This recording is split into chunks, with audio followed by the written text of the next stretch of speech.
Vamos lá, pessoal. Então, agora nós vamos começar a segunda parte da matéria, que é a representação do sistema no espaço de estados e o controle por representação de estados. Então, até agora, a gente trabalhou sempre representando o sistema no domínio da frequência. A gente usava lá, usou a função de transferência. Na primeira parte, isso em controle 1 vocês usavam no lugar das raízes, e na primeira parte desse curso, a gente projetou controladores a partir do diagrama de Bose, da resposta em frequência do sistema. Agora a gente vai mudar, tá? Então, a gente não vai trabalhar mais com a função de transferência. Daqui para frente, a gente vai trabalhar com o sistema do domínio do tempo e vai escrever o que se chama de equação de estados do sistema. Então, em vez de ter uma função de transferência que descreve o comportamento do sistema, nós vamos ter uma equação de estados. Então, qual é a ideia da equação de estados? A ideia da equação de estados é a gente definir um conjunto de variáveis que a gente chama de variáveis de estado, e a gente representa um sistema de ordem n como um conjunto de n equações de primeira ordem, utilizando essas variáveis de estado. Então, por exemplo, vamos pegar aqui um caso prático, né? Vamos supor que vocês estejam em cima de um carro e um carro, vamos supor que um vagão em cima de um trilho, né? Só anda em linha reta, vamos pegar um caso desse. Então, nesse caso, vocês só iriam controlar a posição e a velocidade. Tá? Vocês podem acelerar ou frear. E aí, mais à frente tem um sinal, e o sinal está fechado. Você tem que parar antes do sinal e você já vem com uma velocidade. Quais são as variáveis que você precisa conhecer a respeito do carro para que vocês consigam parar o carro antes do sinal? Quando vocês estão dirigindo, ou se vocês estão dirigindo esse carro lá no trilho, o que vocês teriam que fazer? O que vocês precisam conhecer para conseguir parar antes do sinal? Então, a gente faz duas medidas visuais, estima duas variáveis. Primeiro é a distância com relação ao sinal, que seria a posição, né? Mas só a posição não é suficiente, porque você precisa saber o quanto você tem que frear para não avançar. Então, a outra variável seria o que? A velocidade. Bom, então, com conhecimento da posição e da velocidade, que são duas variáveis, você tem como saber como você vai atuar sobre o carro, tá? O quanto você vai ter que frear para não avançar o sinal. Então, eu diria que nesse caso simples, a posição e a velocidade seriam as variáveis de estado, tá? E o meu carro seria um sistema de segunda ordem, tá bom? Seria um sistema de segunda ordem com duas, e eu estou representando o meu sistema de segunda ordem com duas variáveis de estado. E o que eu vou fazer? Eu vou representar o sistema de segunda ordem com duas equações de primeira ordem em função dessas variáveis de estado. Então, um exemplo, né? Pegando já o exemplo do carro, né? Como é que a gente teria? O caso de um carro, seria o meu exemplo aqui. Então, se eu tenho um carro lá de massa M se deslocando, se eu desprezar todos os atritos, vamos fazer uma coisa bem simples, né? Eu atuo no carro com uma força U. Então, o sinal de entrada U vai ser uma força, tá?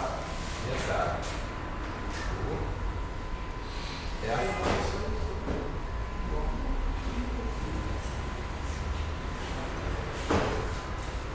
Então, como é que seria a equação, né, que relaciona o deslocamento, a posição y, com a minha força U?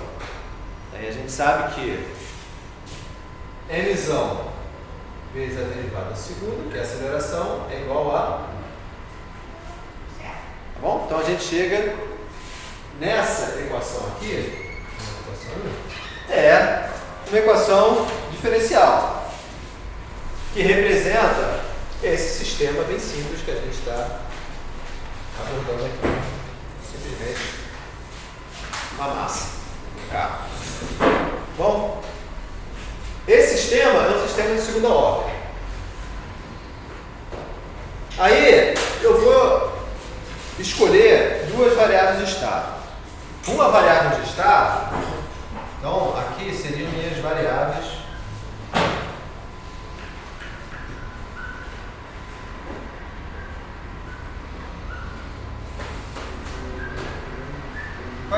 Quais seriam as minhas variáveis de estado? Uma seria, eu vou chamar de x1 é a posição y, a outra variável de estado, x2, é a derivada do y. Tá bom?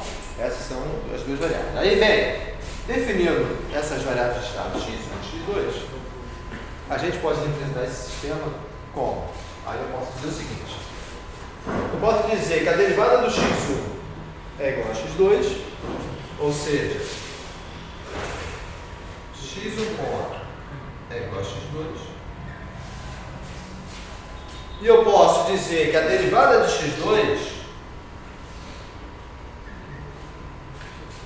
que é o y dois pontos, é o quê? 1 sobre m 1. Então, vai ser 1 sobre m. E eu sei que o y é igual a x. Repara que agora eu tenho duas equações de primeira ordem. Então, eu estou representando um sistema de segunda ordem com duas equações de primeira ordem que são escritas em função das variáveis de estado que eu defini. Bom, esse sistema aqui, esse aqui já recebe o nome, seria a minha equação de estado associada ao sistema descrito pela equação 1, tá? Que é o meu carrinho. Tá bom? Então isso aqui é que a gente dá o nome. Isso aqui seria a minha equação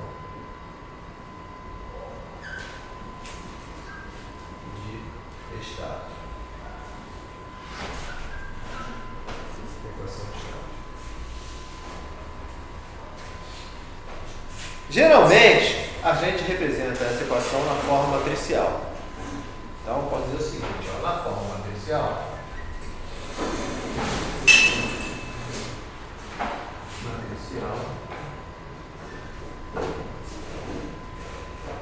como é que ficaria? Aí eu poderia representar da seguinte forma, ó. Eu teria derivada do x1, derivada do x2, é um vetor, tá? x1 ponto, x2 ponto, igual a quê? Vai ser igual a 0, 1, 0, 0,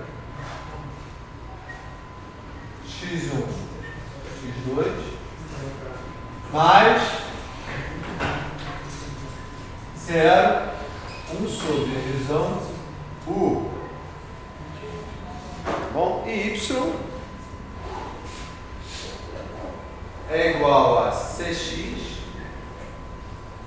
Não, o y vai ser igual a 1, 0, x1. Bom? Então isso aí na forma matricial. Repara que isso aqui, eu vou chamar isso aqui de matriz A. Isso aqui, x é o que a gente chama de vetor de estados. Bom? Aqui é o meu vetor de entrada B e aqui é o meu vetor de saída. Então, repare que eu poderia representar da seguinte forma. Ó. Eu poderia ter a seguinte representação. X ponto é igual a AX mais BU e Y é igual a C vezes X.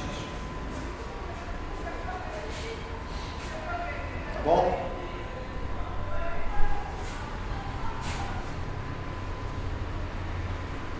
Essa matriz A é que a gente chama de matriz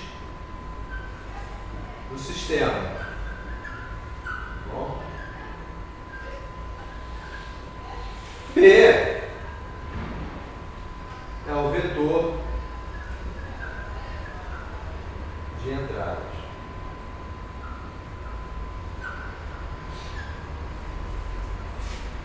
C é o vetor de saídas.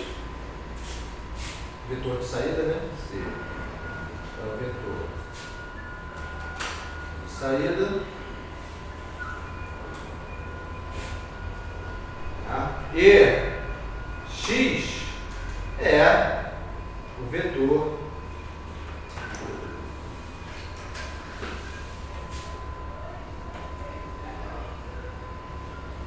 então X é o vetor de status. Bom, então, entenderam aí? A ideia da representação dos bases de estados é sempre a gente escolhe as nossas variáveis de estado, tá bom? E, a partir da escolha das variáveis de estado, a gente escreve a nossa equação de estados.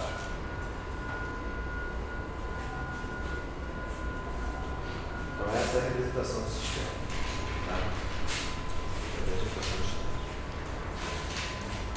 A gente pode ver outros exemplos aí.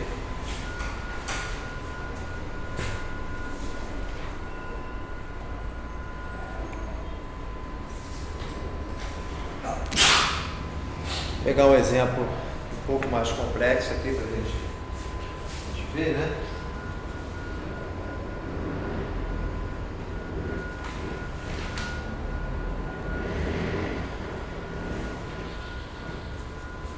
Uma coisa que tem que ficar, assim, só uma observação, né? Em algumas situações, pode aparecer uma matriz D aqui, tá? Que é chamado de matriz de transferência direta, tá? Ó, D, chamado de matriz transferência direta.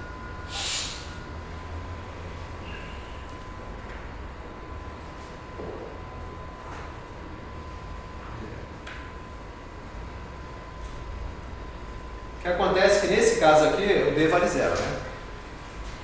Bom, aqui eu sei que o D é 0, tá?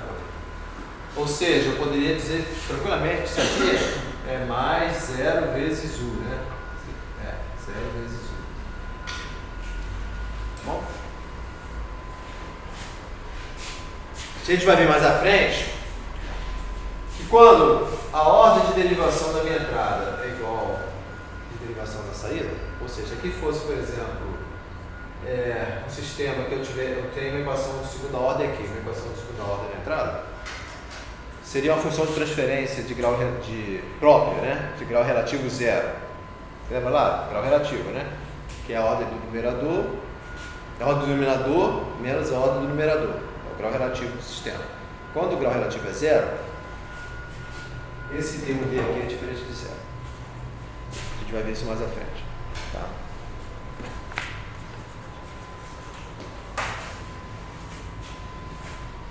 Fato é que qualquer sistema, independente da ordem, ele pode ser representado, qualquer sistema linear, tá?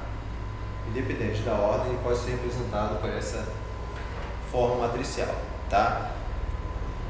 Mais à frente, na aula provavelmente não, na quarta-feira, próxima aula, vou mostrar para vocês que a equação de estados, ela pode ser utilizada também para representar sistemas não lineares.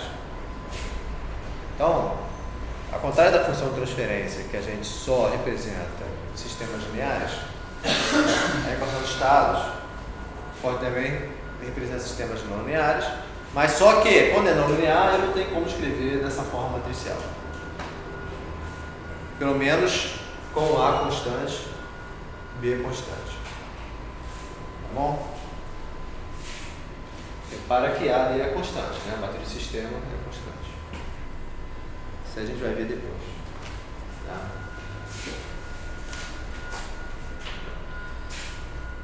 Então aí, pegando já outro exemplo, que seria um sistema mais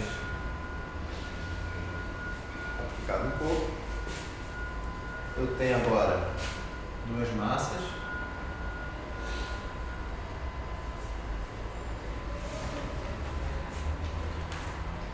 Unidas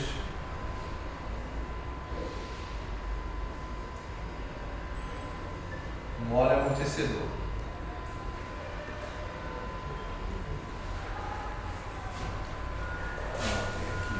Deslocamento Y, deslocamento.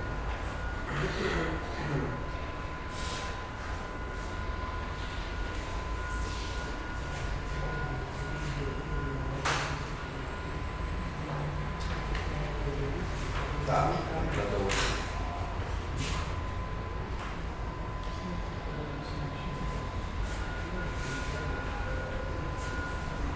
bom, agora eu tenho o quê?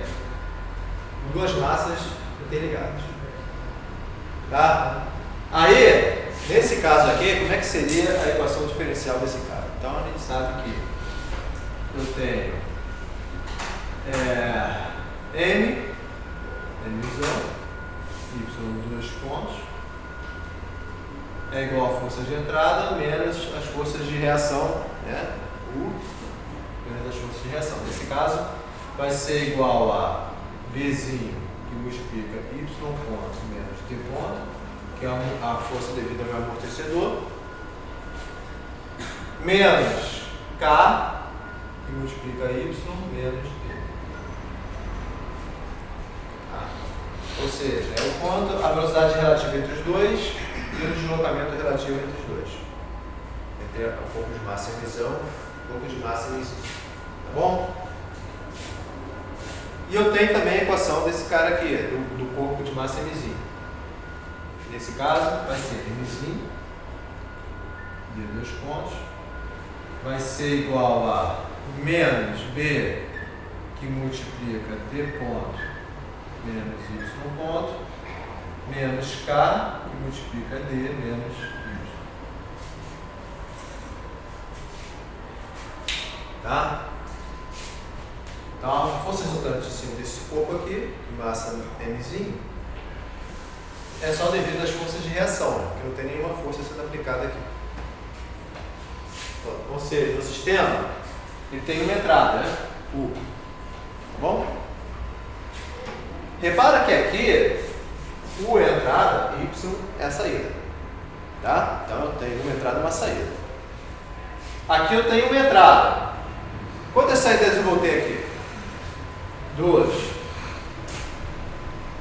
Bom, então, isso aqui seria o que se chama de um sistema CISO. Símbolo input, símbolo output. Tá? Tem em inglês, tá bom?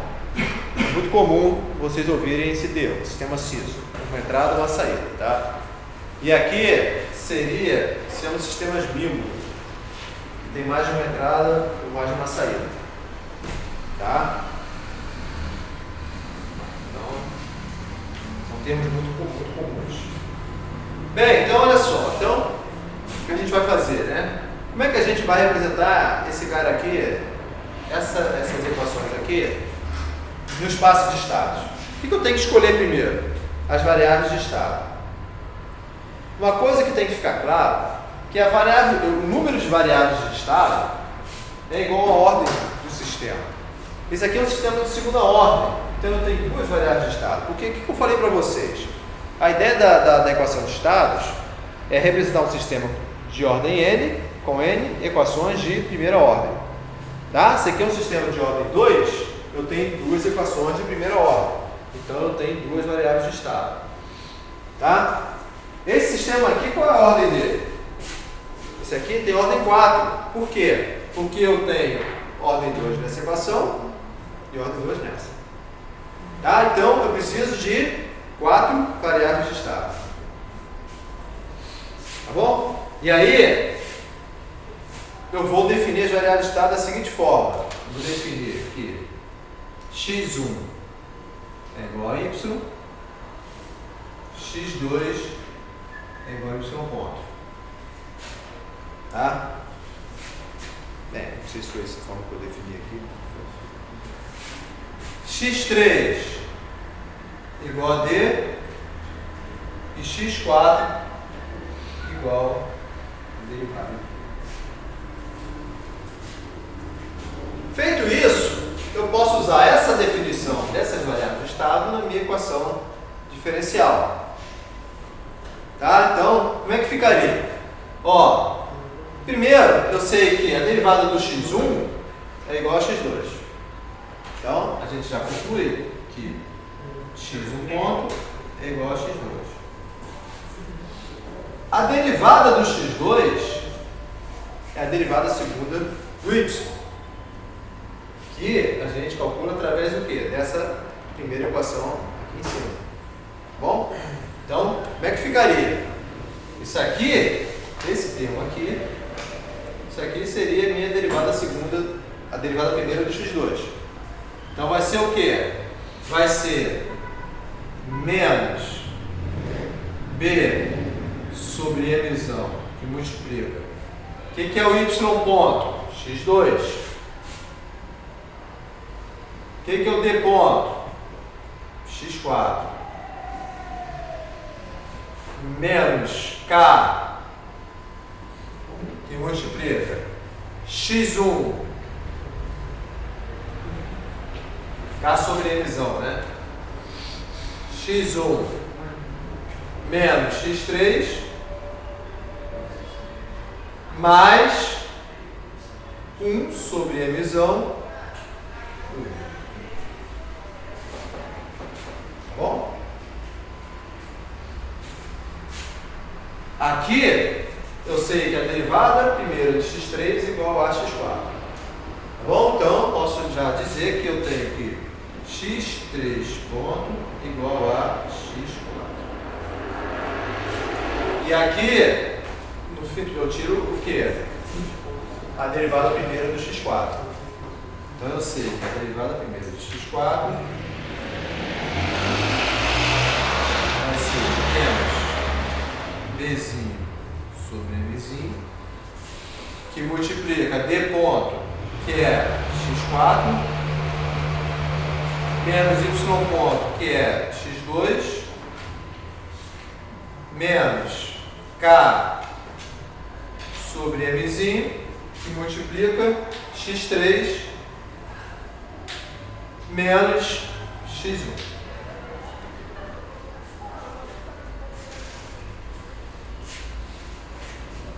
Bom, pessoal,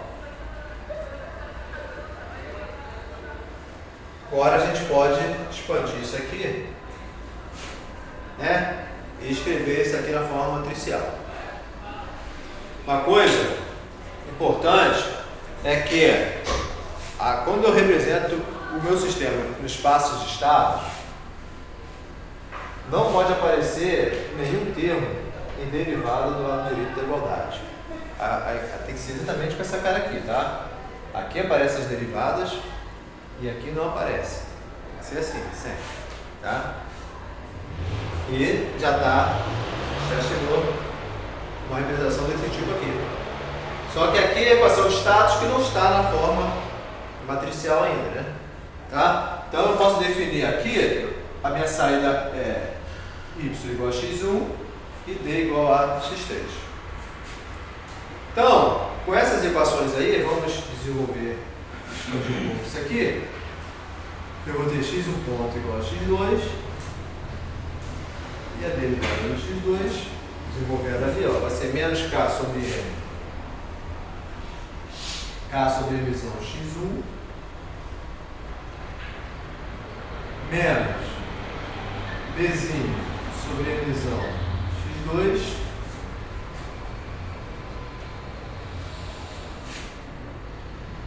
mais K sobre emisão x3 mais Bzinho sobre emisão x4 mais 1 sobre emisão U.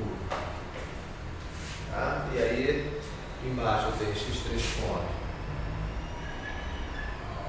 igual a x4 e a derivada primeiro do x4 vai ser K sobre mzinho x1, né?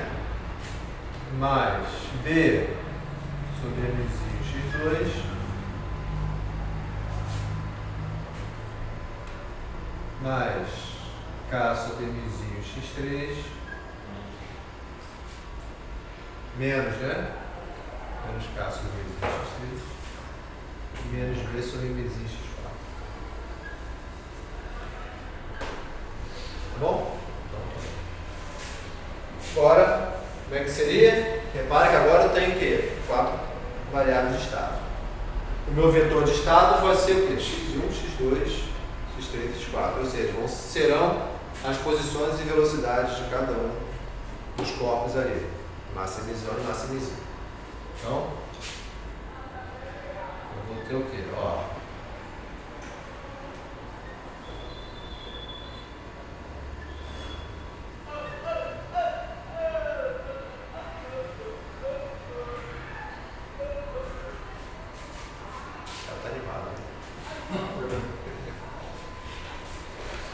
Então vai ter 0,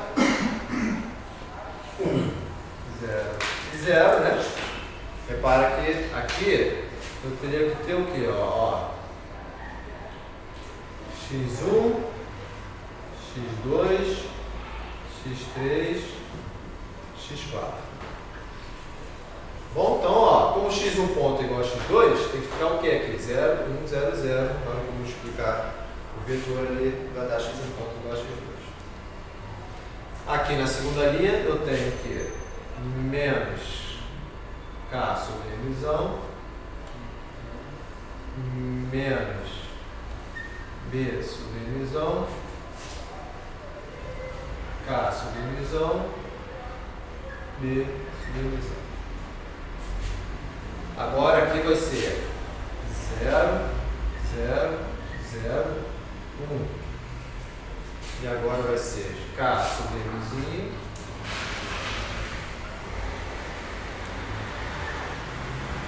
B sobre mzinho menos K sobre mzinho menos B sobre mzinho. Mas eu tenho o quê? Eu tenho 0, 1 sobre emisão, 0 e 0. E quantas variáveis de saída eu tenho? O D e o Y.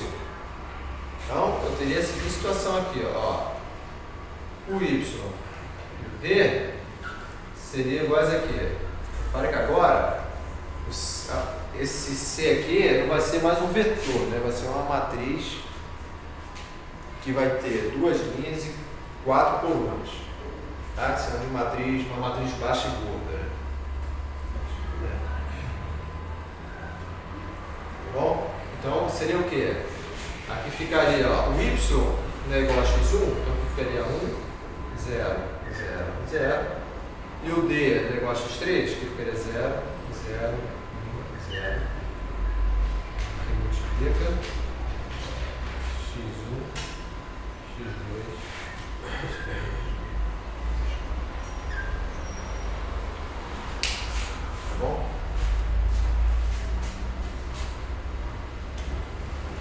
Então essa aqui é a minha representação de espaço estável. Ó, essa aqui é a minha matriz de sistema A, meu vetor de entrada B, aqui eu tenho uma matriz de saída C, tá bom?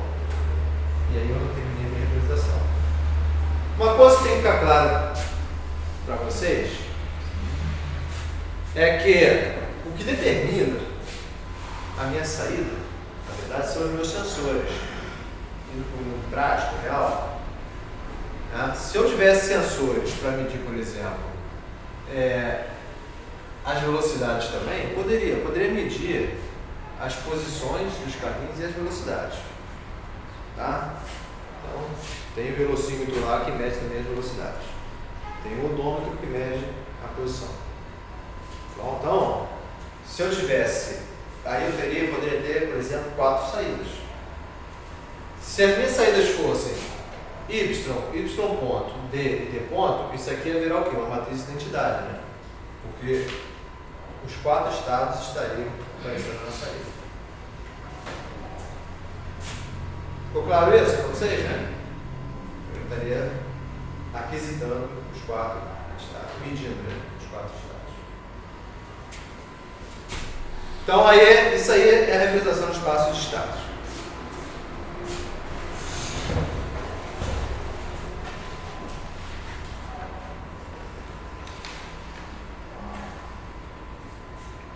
Uma coisa que tem que ficar claro aí também é que eu posso escolher as variáveis de estado de forma diferente.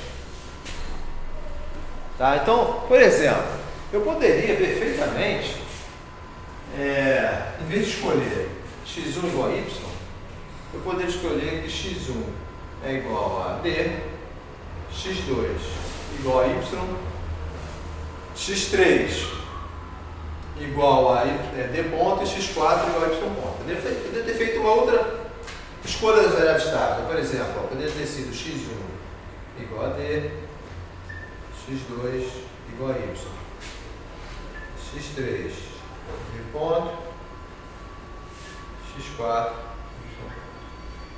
Se eu fizesse essa escolha, o que ia acontecer? Ia mudar isso aqui. Tá bom? A representação ia mudar.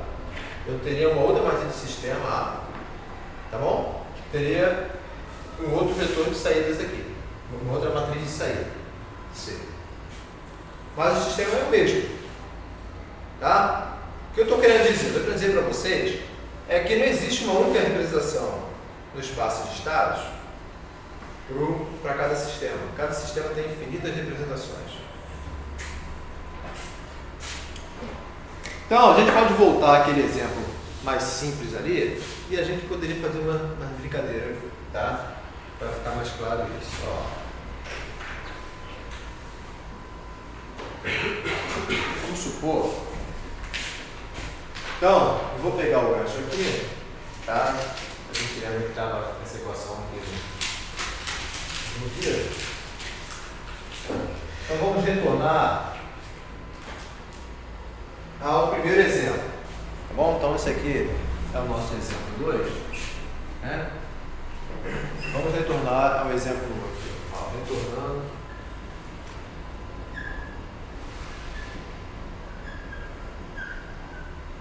ao exemplo.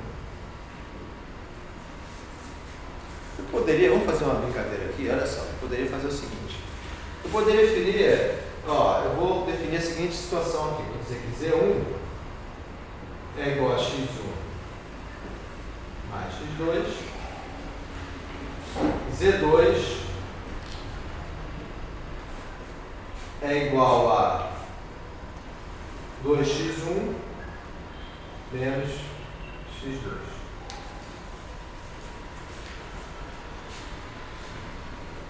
Estou definindo agora outros estados, mas só que agora esses estados eles são combinações lineares, tá? De velocidade e posição. Tá bom? Bem, vocês podem se perguntar assim, qual a vantagem de fazer isso? Só vai complicar a minha vida, é verdade. Isso aqui só vai complicar a sua vida nesse exemplo, mas em algumas situações isso pode ajudar. Nem sempre, uma coisa que é importante, nem sempre a representação mais simples é aquela cujas variáveis de estado têm um significado físico. Ou seja, aqui, fisicamente, a gente vê significado para as variáveis x1 e x2. x1 é a posição, x2 é a velocidade. Nesse caso aqui, o que é Z1? Entendeu? O que é Z2? Tá? Mas em algumas situações que a gente vai ver mais à frente, a representação mais conveniente para a gente pode ser uma representação que os estados não tenham necessariamente o significado físico. Tá? Então a gente vai ver que tem a representação na forma canônica controlável, por exemplo, que às vezes os estados não são bem claros assim fisicamente, mas ela ajuda a gente a projetar um controlador e a gente pode fazer uma jogada aí para tentar depois projetar utilizando as variáveis que a gente mede fisicamente com os sensores. A gente vai ver isso mais à frente. Tá? O que eu estou querendo mostrar para vocês aqui é que, repara só, eu posso ter infinitas combinações de x1 e x2. Tá? Então eu poderia dizer aqui, ó, isso implica o quê? Isso implica que eu tenho aqui Z1, Z2 vai ser o quê? 1 e 1, 2 e menos 1,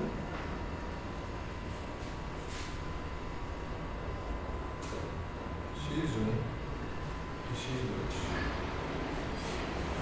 Tá? Então estou dizendo aqui, o meu novo vetor de estado Z, ele é o vetor uma matriz de transformação T vezes o vetor de estado X.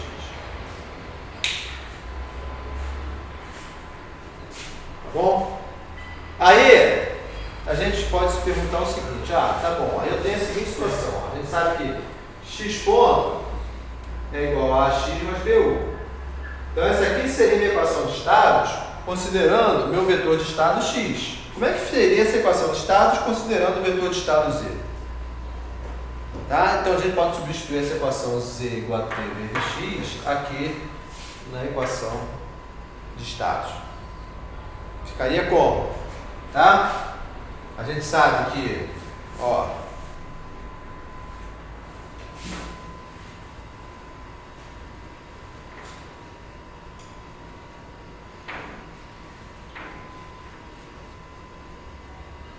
então a gente sabe que z ponto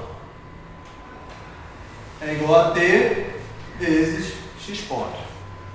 Bom, então eu poderia agora substituir ali, tá? Da seguinte forma, né? Eu sei que x ponto é igual a t menos 1 z ponto.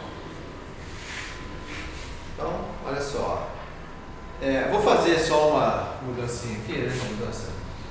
Aqui eu vou chamar de t menos 1, tá? Só para ficar dentro da nomenclatura que o livro está seguindo lá, tá? Então, se aqui é t menos 1, né? X ponto vai ser o quê? T z ponto, né? É isso? Bom, o que a gente fez? Só multiplicar por t aqui à esquerda, aqui t vezes t menos 1 vai dar a identidade, vai dar o próprio x. Então fica x ponto igual a t z ponto. Feito isso, vou substituir aqui. Aí eu teria o quê? Eu teria t z ponto igual a x, que é t vezes z, né? X é t vezes z, tá bom? Mais bu. Então a gente conclui que z ponto, a derivada do z, vai ser t menos 1 a t vezes z, mais t menos 1 b vezes u. Como y, a saída é igual a cx mais bu, então a gente pode dizer que a saída y vai ser igual a cx, que é t vezes z, mais d vezes u. Então, olha só, eu tenho uma matriz F aqui, que é uma nova matriz de sistema. Tá? Então, aqui eu teria uma matriz gama, e aqui um H. Tá? Então, eu poderia representar agora essa equação de estado da seguinte forma. Ó. Logo, Z ponto é igual a FZ mais U. Y é igual a HZ mais U. Onde F vai ser igual a T menos 1 a T. Esse gama aqui é T menos 1B. H igual a C vezes T.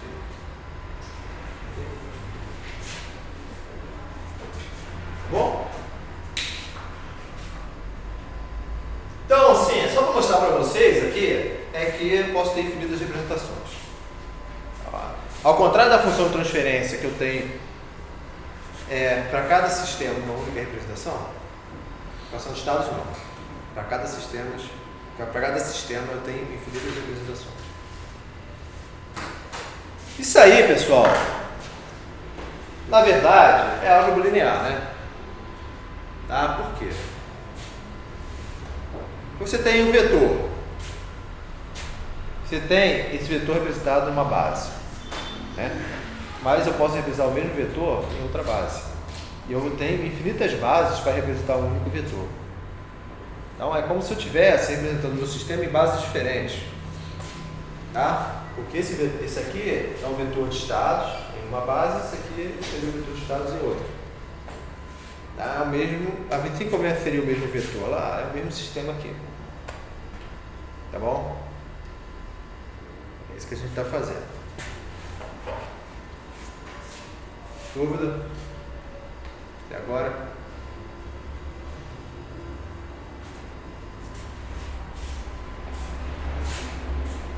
Acho que isso não tem grande dificuldade não, né? Oi? Pelo menos por enquanto não, né?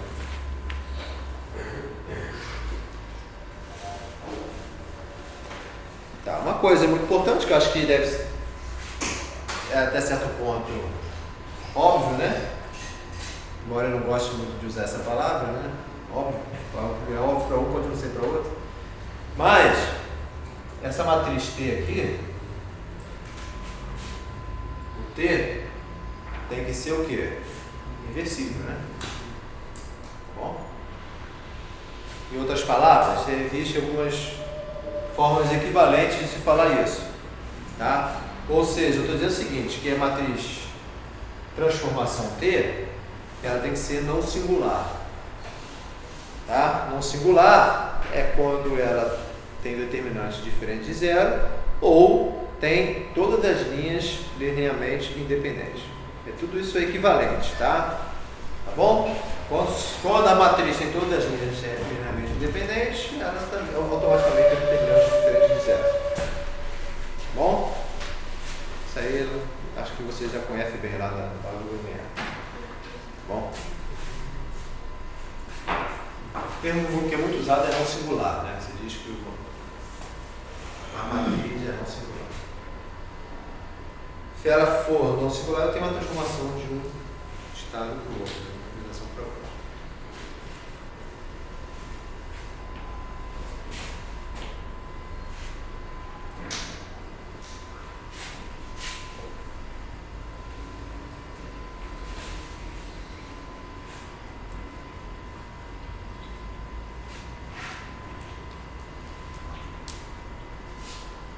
Mais à frente, a gente vai ver que existem algumas situações particulares em que eu tenho duas representações diferentes para um mesmo sistema, mas eu não consigo transformar de uma representação para outra. Não existe uma matriz T que passa de uma representação para outra. Existem situações particulares que isso ocorre, tá? A gente vai ver ainda mais à frente.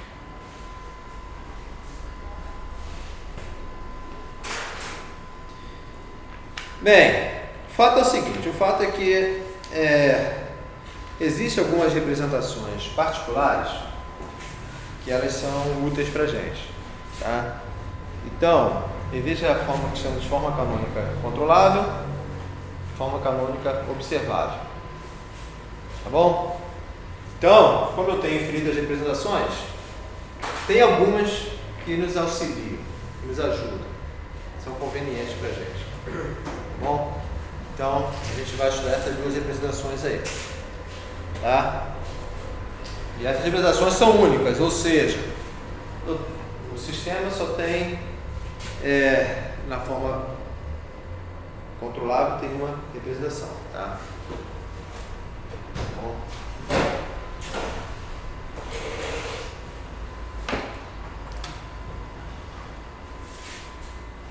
Então, umas representações particulares aí, ó.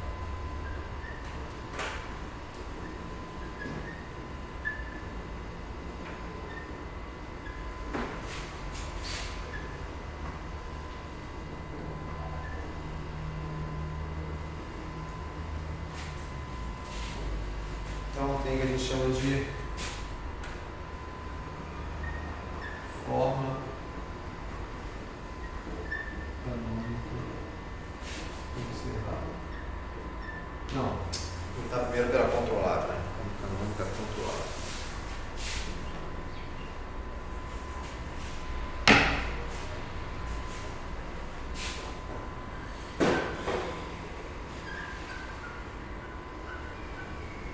O porquê desse nome controlável vai ficar mais claro para vocês mais à frente.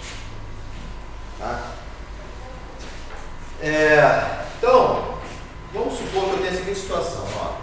Eu tenho um H de S. Eu vou considerar aqui um sistema de terceira ordem, mas isso não vai perder a generalidade. Ou seja, a conclusão que eu chegar aqui vai valer para qualquer ordem. Tá? Mas vamos pegar um sistema de terceira ordem para facilitar a explicação. Então eu tenho aqui, ó, um B0 S ao cubo.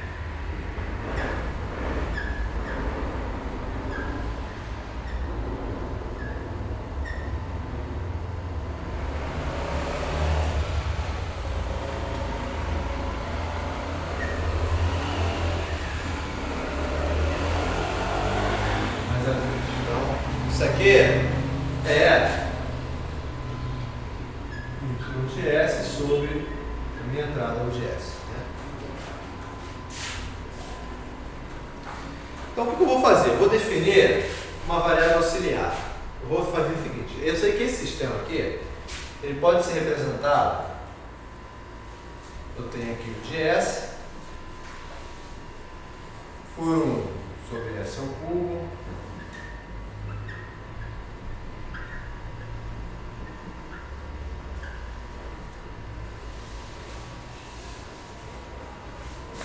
e aqui eu chamo de Z de S. E o Z de S entra em B0 S ao cubo mais B1 S ao quadrado mais B2 S mais B3. Eu tenho como saída Y de S.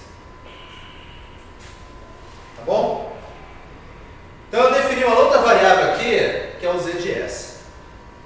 Tá? E eu vou escrever, passar essa primeira variável aqui, Z de S, para o domínio do tempo. Tá bom? Então eu sei o seguinte, ó, no domínio do tempo,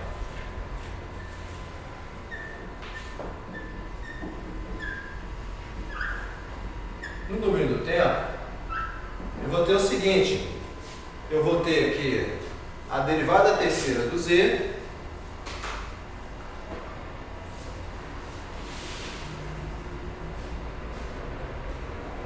mais A1 dos pontos mais A2 do Z ponto mais A3Z igual a U de T.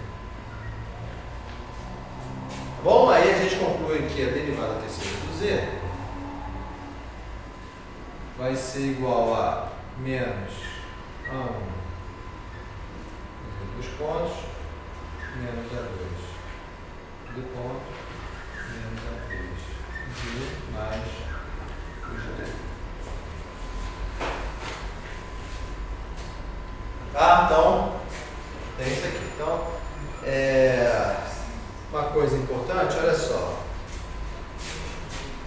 posso representar esse cara aqui em termos de diagramas de bloco. É uma coisa, pegando essa saída aqui, a gente sabe que o y t vai ser igual a quê? Y de t vai ser igual a B0 derivada terceira de z mais B1 derivada segunda mais B2 a derivada primeira mais B3 z. Bom, o que eu vou fazer agora?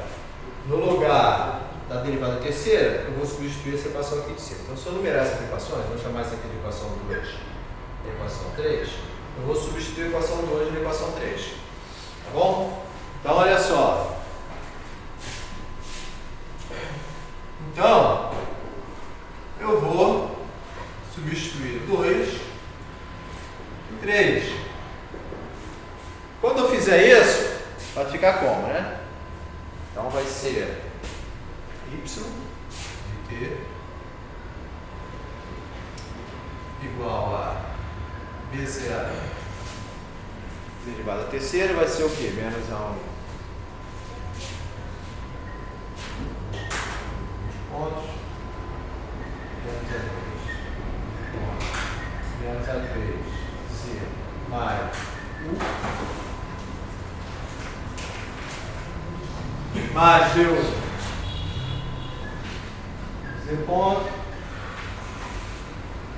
mais B2 Z ponto mais B3 Z, né? Tá bom? B1 Z2 pontos. Tá, então estamos aí. O que eu vou fazer agora? Vamos explicar aqui e botar os termos comuns em evidência. Tá? Os termos comuns aqui são o quê? A derivada segunda do Z2. A derivada primeira do Z e o próprio Z. Tá? Fazendo isso, a gente chega à seguinte conclusão. Ó, y de t vai ser o quê? Vai ser igual a B1 menos A1 B0 Z2 pontos. Tá bom? Mais B2 menos A2 B0 Z ponto mais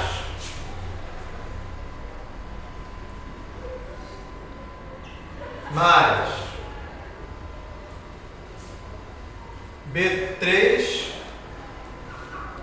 menos A3 B0 Z mais B0.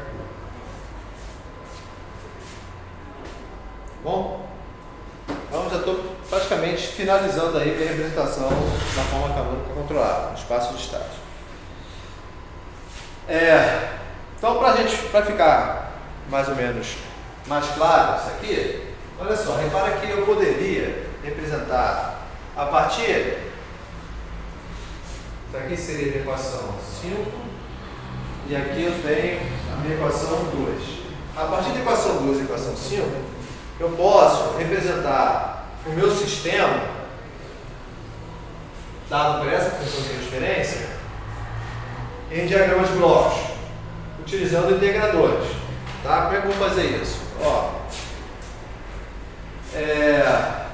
então, vou botar aqui, você pode contar espaço. Para o seguinte,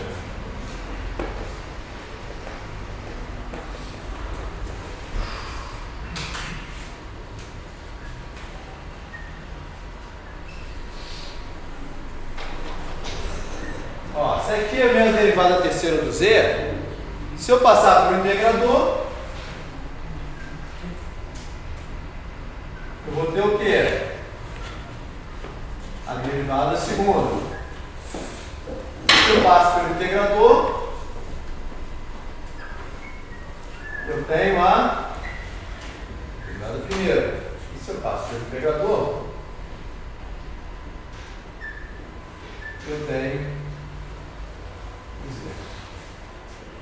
Tá? Mas derivada da terceira do z é só menos a1 derivada da segunda do z, menos a2 derivada da primeira, menos a3 derivada, menos a3 do z, mais o u. Então eu poderia pegar aqui, ó, esse cara aqui, e multiplicar por um ganho menos a3. Esse cara aqui, esse z ponto, eu poderia pegar e multiplicar por um ganho menos a2 e pegar esse aqui, multiplicar por um ganho menos a1 e somar.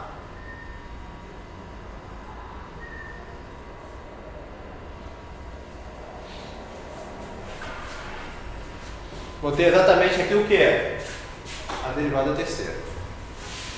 Tá bom? Bem, agora eu posso usar a equação 5 para representar o que? A minha saída.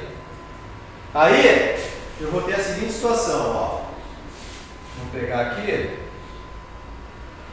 multiplicar por. Aqui vou multiplicar por.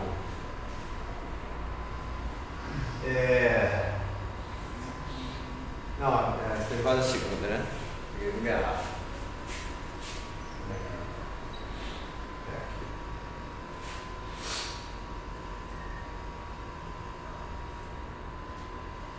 Então vai ser B1 menos A1 B0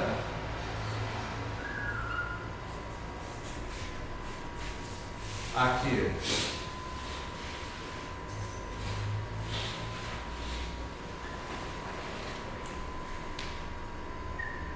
B2 menos A2 B0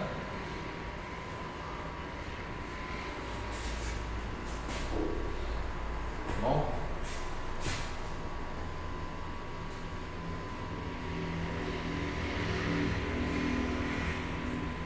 Vou botar para cá. Vai ser B3 menos A3 B0. Então eu estou somando isso tudo aqui, ó.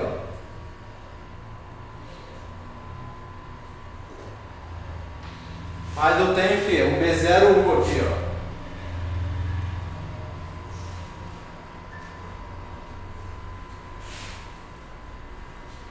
Tá? Eu estou somando aqui também.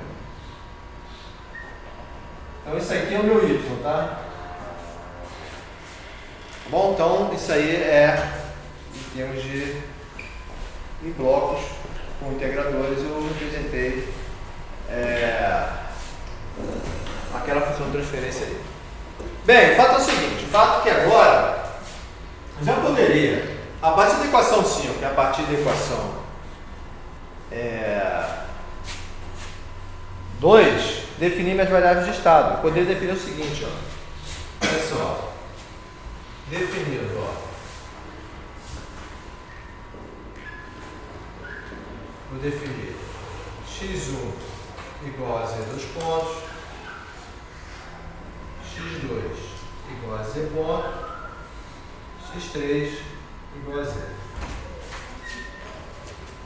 Se eu fizer isso, aqui vai virar o quê? Vou botar em vermelho aqui, ó. Dada essa definição ali, isso aqui vai ser o quê?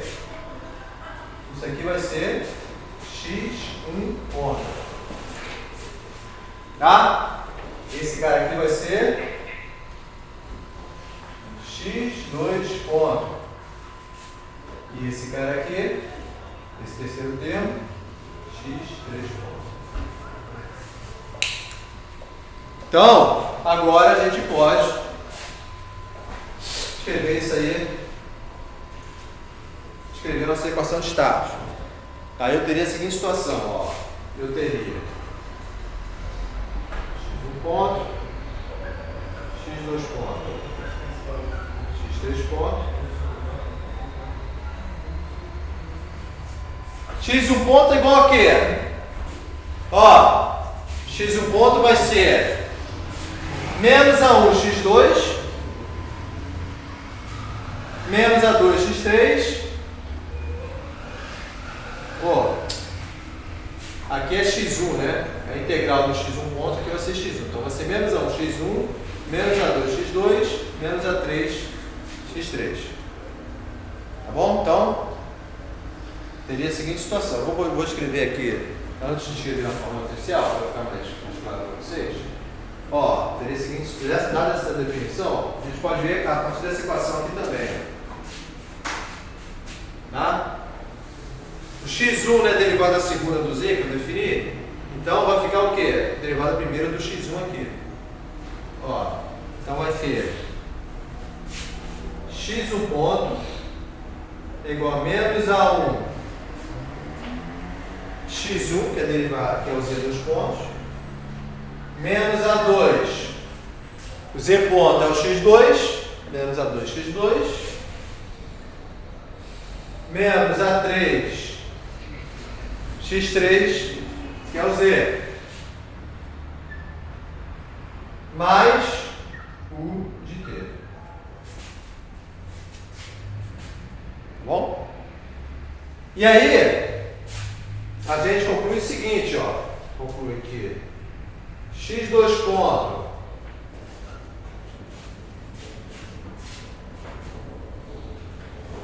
esse aqui é o x2 ponto, vai ser o próprio x1, né? Tá bom? Então x2 ponto igual a x1 e x3 ponto igual a x2. E a minha saída y, o y, vai ser igual a quê? Vai ser igual a B1 menos A1 B0 x1 mais B2 menos A2 B0 x2 mais B3 menos A3 B0 x3 mais B0.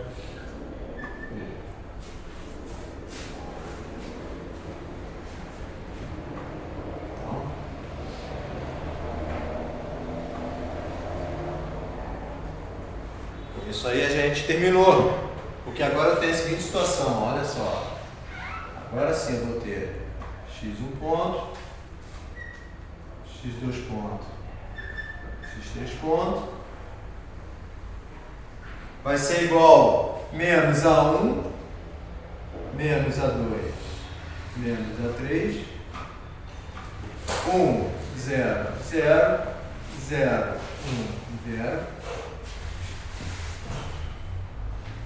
x1, x2, x3, mais 1, 0, 0, 1.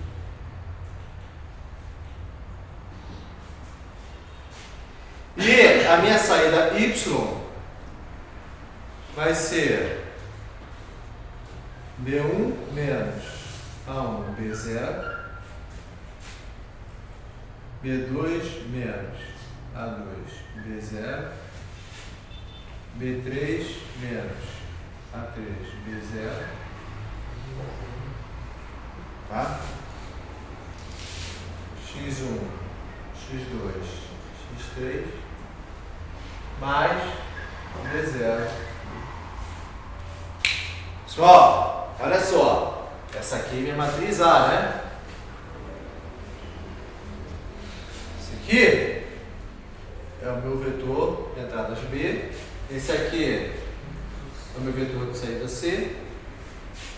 E agora eu tenho o quê? Aquele termo lá de transferência direta dele. Repara que esse D é justamente o valor do quê? De B0. Tá? Repara também que se B0 for diferente de 0, a ordem do numerador é igual à ordem do denominador. Se o B0 for igual a 0, a ordem do numerador vai ser menor que a ordem do denominador. Então, esse termo D só existe quando a minha função de transferência é própria. O meu sistema integral ou o meu sistema integral relativo zero. Tá bom? Essa é a condição.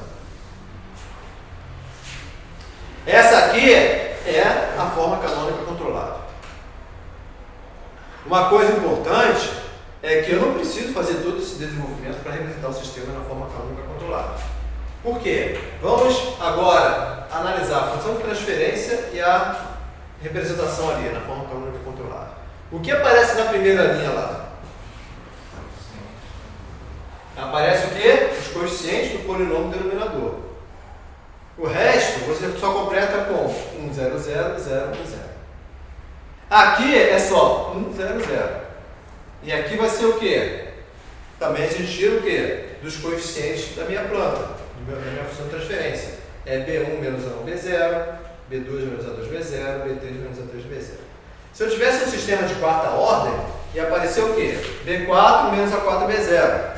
E aqui apareceria o quê? O menos A4. Tá? Teria mais uma linha aqui e mais uma coluna. Aqui teria mais uma linha também. Então, a partir da função de transferência, eu chego facilmente da representação da forma canônica controlada. Não preciso fazer todo esse desenvolvimento. Tá? Esse desenvolvimento foi só para explicar para vocês como é que se chegou ali. Tá? Essa aqui é chamada também, isso aqui, de forma companheira superior. Tá bom? Isso aqui seria a forma companheira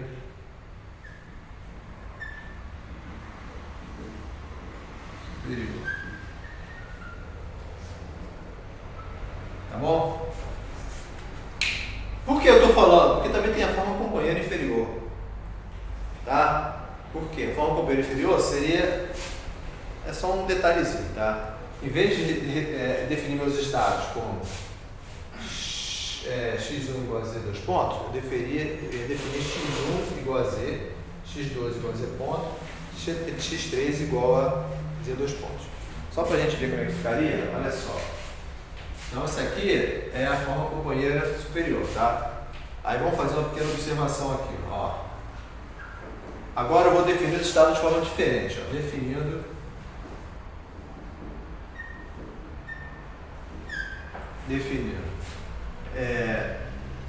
x1 igual a z,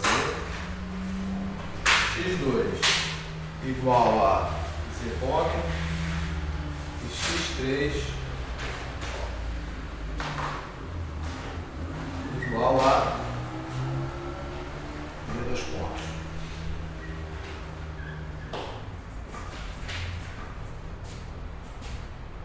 Tá bom? O que queria mudar nesse caso aí? Isso aqui se passaria assim, ó. Eu teria nessa situação, eu teria, ó, x3 ponto menos A1 x3 menos A2 x2 menos A3 x1 mais u de t. Teria nessa situação aqui. Tá?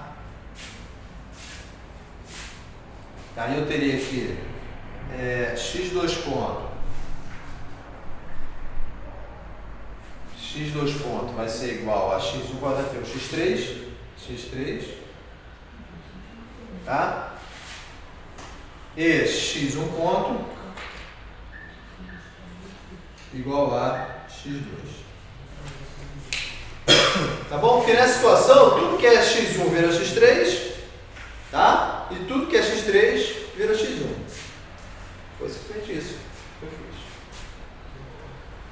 E a minha saída também. Aqui passaria a ser x3, x2 e x1. Tá? E daí eu teria a seguinte forma aqui, ó.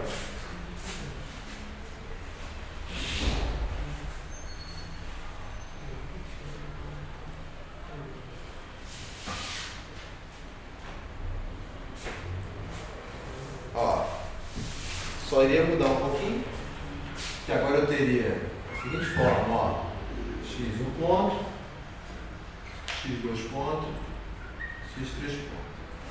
Seria, aqui seria o quê? X ponto igual a x2, ficaria 0, 1, 0,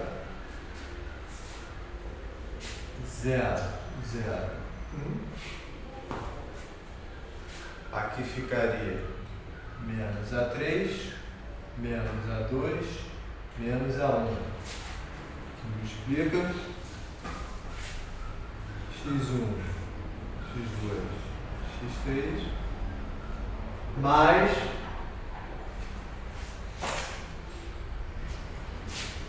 zero, zero, 1, que multiplica o. Bom, e o y seria muito parecido ali, né? Seria B1 menos A1, B0. Ou melhor, deixa eu inverter aqui, né? Vai ficar na hora. Seria, vou botar logo ali, mas seria B3 menos A3, B0, B2 menos A2, B0, B1 menos A1, B0, x1, x2, x3, mais B0. Essa aqui é a forma companheira inferior.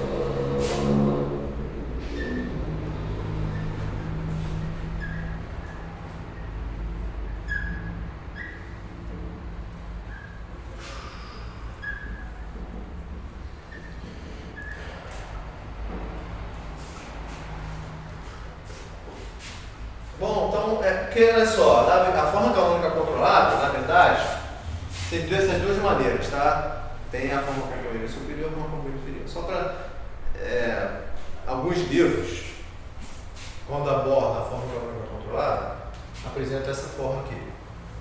Tá? Outros apresentam essa forma aqui. Tá? Mas vai ser uma forma canônica controlada. Tá? Então, só para vocês ficarem, só ficar claro para vocês que tem essas duas maneiras de representar.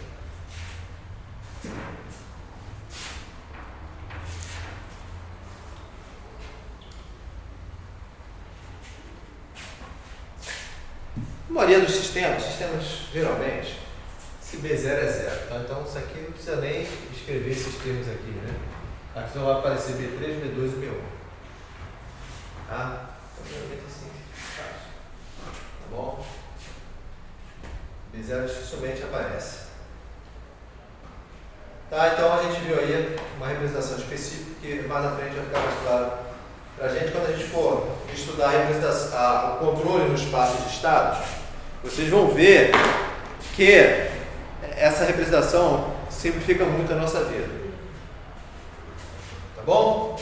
Mais à frente, a gente vai, eu vou mostrar para vocês, em vez, a gente sempre quando faz a representação, até agora,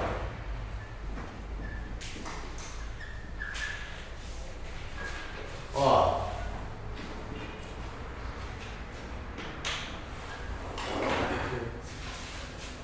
a gente sempre realimenta a saída, né? Até agora. Tá bom? A gente vai aprender, vai estudar, que em vez de representar, realimentar a saída, eu vou pegar todos os estados e passar por um K. Mas esse K aqui não é o escalar. Esse K, ele pertence a Rn, onde N é a ordem do sistema, ou seja, N é o número de variáveis de estado, a dimensão do vetor X. Tá bom? A gente vai realimentar esses estados aqui, ó. Então, a minha variável de controle U, meu sinal de controle, vai passar a ser menos Kx, tá? Aqui é uma referência, mais R, mais R, né? Menos Kx mais R. Tá? Isso aqui se chama de representação de estados. Tá? Na aula que vem eu vou explicar isso direitinho para vocês, tá? Antes, a gente vai ver mais uma representação, que é a forma canônica observada. Tá? Eu vou também falar para vocês da forma modal. Então, mais duas representações específicas aí, confirma para estudar. Tá? Antes da gente entrar no controle do período da quantidade.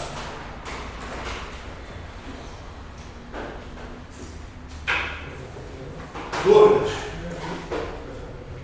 Você está muito quieto hoje. Oi? Entenderam tudo? Não entenderam nada? Tá bom? Então por hoje é só.